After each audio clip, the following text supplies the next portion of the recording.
Okay, so this is Hidden Ones Part 19. Bravo. If you have not watched Hidden Ones Part 19, go back and watch that video first before watching this one because it's a continuation of Hidden Ones Part 19. And I'm sure I wasn't alone when I said when I was growing up, I wondered where in Africa did my ancestors come from.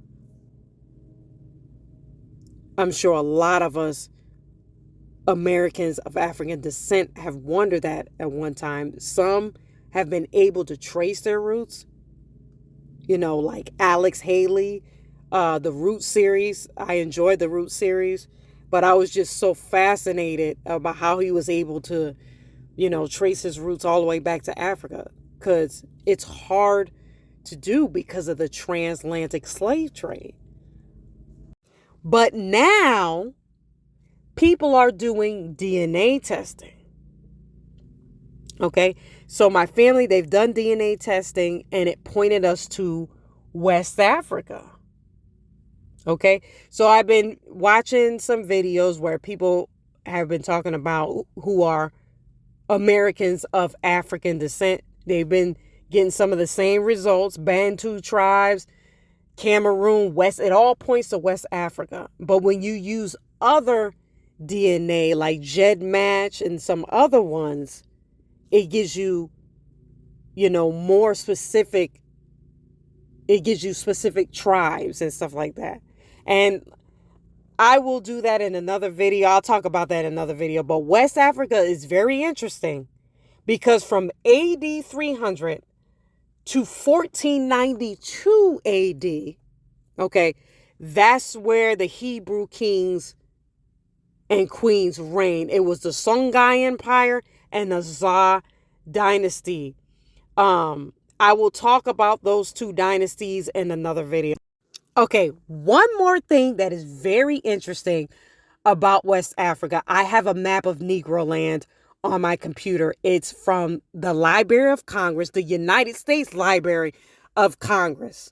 Okay, and so this was a particular map of where they took the Africans into the slave trade. They took the Africans from West Africa, which was called Negro land. Negro land is in that same spot as the Songhai Empire, West Africa, and the Za dynasty.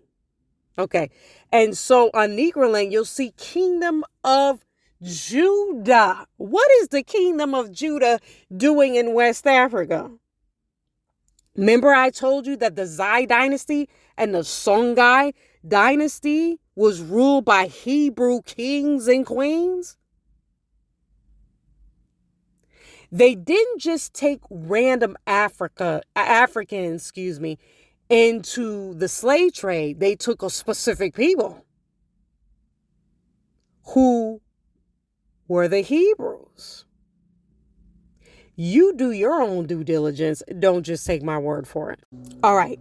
So I just want to make this really clear about the Hamites and the Shemites. In biblical times, the Shemites a lot were mistaken for Hamites. Paul was mistaken for an Egyptian. Moses was mistaken for an Egyptian. Why? Because the Shemites look like the Hamites. The Hamites look like the Shemites, right? That's still happening today. This woman on the screen here. Now, she's on the African Diaspora News channel, and I follow that YouTube channel. I'm not telling you to go and follow the channel. I'm just saying that I follow that channel, and she's been on there. She's there to report news as it concerns to, African Americans or Africa. Her nationality is Ethiopian. She's Ethiopian, which means she's a descendant of the Hamites. Let me say that again.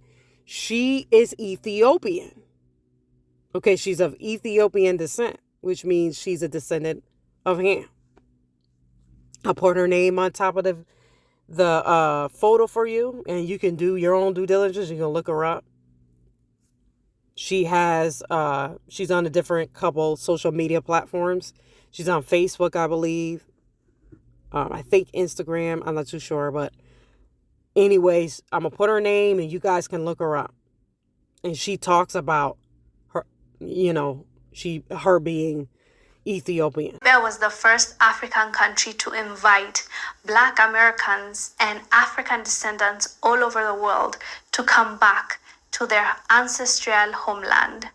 As an Ethiopian myself, it makes me really sad to talk about this because I never learned it in school. No one talks about this, and this history is hidden from us. We understand why this huge history, relevant history, is hidden from us because the enemy benefits from us dividing. Okay, I know some of y'all know who this guy is. He's an actor. He's been in the movie 2012 and in the movie Doctor Strange. I think he's a great actor, but beside the point, his name is on the screen. I'm not going to even try to pronounce his name. Now, this guy, he was born in Britain. Okay. And so I'll put his information in it. You guys can look it up for yourself. His nationality is British, but his tribe is Igbo. He's a Hebrew. Now, how do I know he's a Hebrew?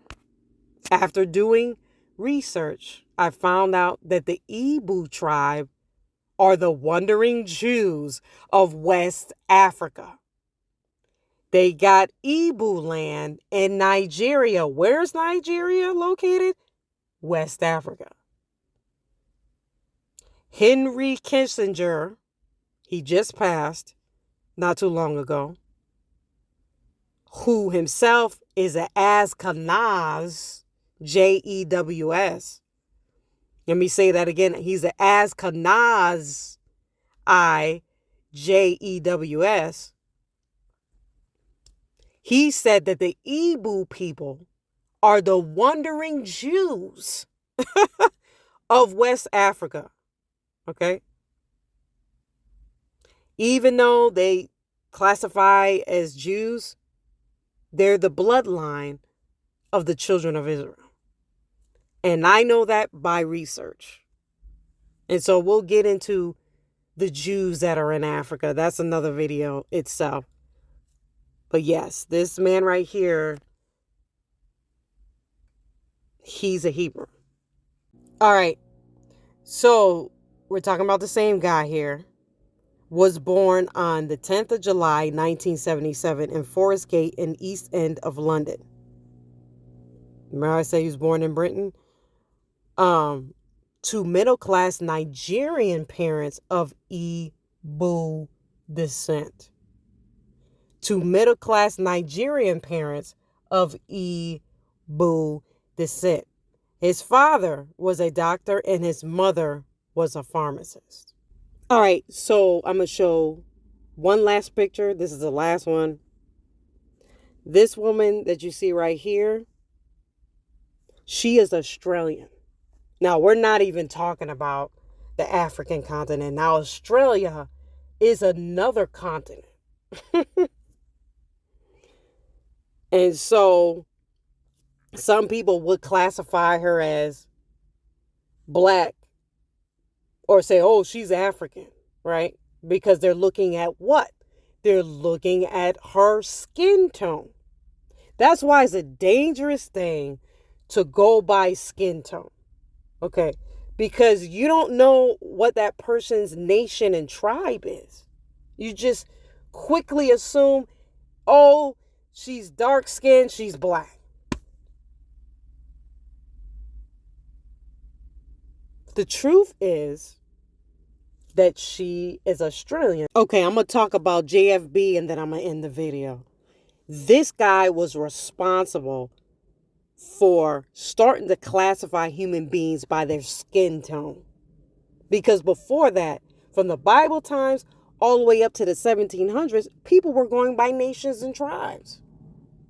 But this guy decided, oh, let's just classify people by their color of their skin. So that's how race became a thing. He was one of the first to explore the study of the human being as an aspect of natural history. His teaching in comparative anatomy were applied to his classification of human races, of which he claimed there were five. So he claimed there were five races: Caucasian, Mongolian, Malayan, Ethiopian, and American. He was a member of what modern historians call the Gattian School of History. Okay, so I'm going to just read here what Chatgpt says about the classification of race, which is basically a deeper dive into what I just said. The classification of race began centuries ago and has evolved over time. Initially, it was based on observable physical traits like skin color, hair type, and facial features. In the 18th and 19th centuries, scientists and anthropologists like Carl Linnaeus and JFB developed more detailed racial categories, often based on pseudoscience and ethnocentrism. These classifications were used to justify social hierarchies,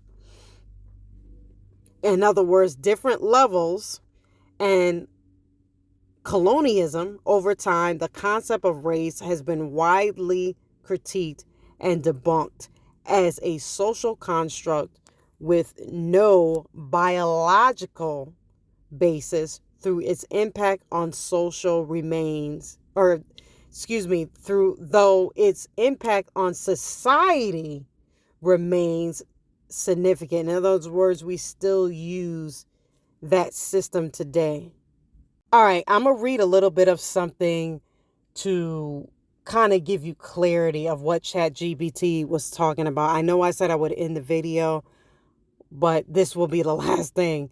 So in the 18th century, the difference among human groups became a focus of scientific investigation. All links will be in the description box so you guys can read the whole entire article for yourself. But the scientific classification of the phenotypical variation was frequently coupled with racist ideas. Now, this was the mindset of the people that came up with the race classification about innate predispositions of different groups, always attributing the most desirable features to white European race and arranging the other races along a continuum of progressively undesirable attributes. The 1735 classification of Carl Linnaeus, inventor of ZT, divided the human species Homo sapiens into continental varieties. So he divided them into Europeans, Asians, Americans, and Africans, each associated with a different one where you can continue to read. But basically, he broke them up into, again, Europeans, Asians, Americans, and Africans.